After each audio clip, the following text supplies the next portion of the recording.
എപ്പോഴെങ്കിലും ചിന്തിച്ചിട്ടുണ്ടോ, ലോകത്തിലെ ഏറ്റവും വേഗതയേറിയ മൃഗം അതിനേക്കാൾ എത്രയോ പതിയെ ഓടുന്ന ഒരു ഇരയുടെ മുന്നിൽ ചിലപ്പോഴൊക്കെ തോറ്റുപോകുന്നത് എന്തുകൊണ്ടാണെന്ന്? ഇതൊരു വിചിത്രമായ ചോദ്യമല്ലേ? പക്ഷേ പ്രകൃതിയിലെ ഈ ഒരു വിരോധാഭാസത്തിൽ നമുക്കെല്ലാവർക്കും വേണ്ടിയുള്ള വിജയത്തിലേക്കുള്ള ഒരു വലിയ പാഠം ഒളിഞ്ഞിരിപ്പുണ്ട്. വാ, നമുക്കതൊന്ന് കണ്ടുപിടിക്കാം.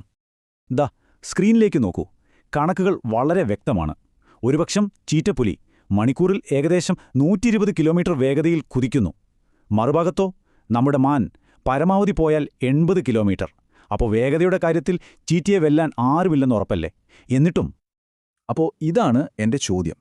ലോജിക്കലി ചിന്തിച്ചാൽ ചീറ്റപ്പുലിക്ക് ഇത്രയും സ്പീഡുണ്ടെങ്കിൽ മാൻ എങ്ങനെ രക്ഷപ്പെടുന്നു? ഓരോ തവണയും മാൻ പിടിക്കപ്പെടേണ്ടതല്ലേ? പക്ഷേ അങ്ങനെയല്ല സംഭവിക്കുന്നത്. അതെങ്ങനെ?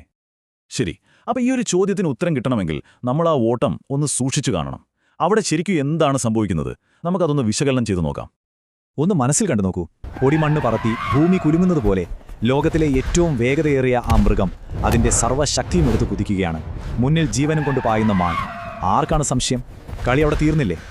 പക്ഷേ നമ്മൾ വിചാരിക്കുന്നിടത്തല്ല കഥയുടെ ട്വിസ്റ്റ്. പെട്ടെന്ന് ആരും പ്രതീക്ഷിക്കാത്തൊരു നിമിഷത്തിൽ മാൻ അതിന്റെ ഗെയിം പ്ലാൻ മാറ്റുന്നു.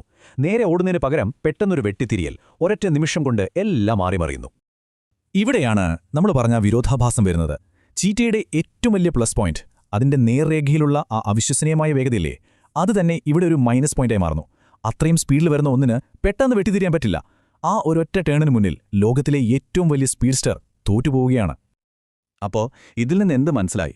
ഈ ഓട്ടത്തിലെ വിജയിയെ തീരുമാനിക്കുന്നത് വെറും സ്പീഡ് മാത്രമല്ല, അതിനേക്കാൾ ആഴത്തിലുള്ള മറ്റെന്തോ ഒന്നുണ്ട്. അതെന്താണെന്നോ? ഓടാനുള്ള കാരണം.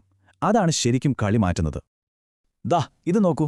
രണ്ടുപേരും ഓടുന്നുണ്ട്. പക്ഷേ എന്തിനാണ് ഓടുന്നത് എന്നതിൽ വലിയ വ്യത്യാസമുണ്ട്. ചീറ്റപ്പുലി ഓടുന്നത് അതിൻ്റെ അടുത്ത ഒരു നേരത്തെ ഭക്ഷണത്തിന് വേണ്ടിയാണ്. വിശപ്പ് മാറും, അത്രയുള്ളൂ. പക്ഷെ മാനിന്റെ കാര്യോ? അതോടുന്നത് സ്വന്തം ജീവൻ രക്ഷിക്കാനാണ്. ഈ ഒരു വാചകം ശ്രദ്ധിച്ചു കേൾക്കണം. ഈ ഓട്ടത്തിന്റെ മുഴുവൻ മനഃശാസ്ത്രവും ഇതിലുണ്ട്. ചീറ്റപ്പുലിക്ക് ഈ മാനിനെ കിട്ടിയില്ലെങ്കിൽ വേറൊരെണ്ണം കിട്ടും. പക്ഷേ മാനിന് രക്ഷപ്പെടുക എന്ന ഒരൊറ്റ ഓപ്ഷനേ മുന്നിലുള്ളൂ. അതായത് സിമ്പിളായി പറഞ്ഞാൽ ചീറ്റയ്ക്ക് ഓപ്ഷൻസ് ഉണ്ട്, ഒരു സേഫ്റ്റി നെറ്റുണ്ട്. ഈ ഓട്ടം തോറ്റാലും പ്രശ്നമില്ല. പക്ഷെ മാനിനോ? അതിന് ഓപ്ഷൻസ് ഇല്ല, ബാക്കപ്പ് പ്ലാനുകളില്ല, അതിജീവനം മാത്രം മുന്നിൽ. ഇതാണ് പോയിന്റ്. വേറെ വഴിയില്ല എന്ന ആ ഒരൊറ്റ അവസ്ഥ നമ്മളെ എത്രമാത്രം ശക്തരാക്കുമെന്നതിൻ്റെ ഏറ്റവും വലിയ ഉദാഹരണമാണിത്. ഈ ഒരു തത്വം, ഈ ഒരു ഐഡിയ നമ്മുടെ ജീവിതത്തിൽ പ്രയോഗിക്കാൻ കഴിഞ്ഞാൽ എന്തായിരിക്കും സംഭവിക്കുക? അപ്പോൾ എന്താണ് ഈ വഴികളില്ലാത്ത അവസ്ഥയുടെ ശക്തി? ശരിക്കും പറഞ്ഞാൽ അതിജീവനം മാത്രമാണ് മുന്നിലുള്ള ഏക വഴി. തോൽവി എന്നതൊരു ഓപ്ഷനേ അല്ല എന്ന് വരുമ്പോൾ നമ്മുടെ ഉള്ളിൽ നിന്ന് പുറത്തുവരുന്ന ഒരു തരം സമ്പൂർണമായ സമർപ്പണവും ഒരു തരം സൂപ്പർ ക്രിയേറ്റിവിറ്റിയുമാണത്.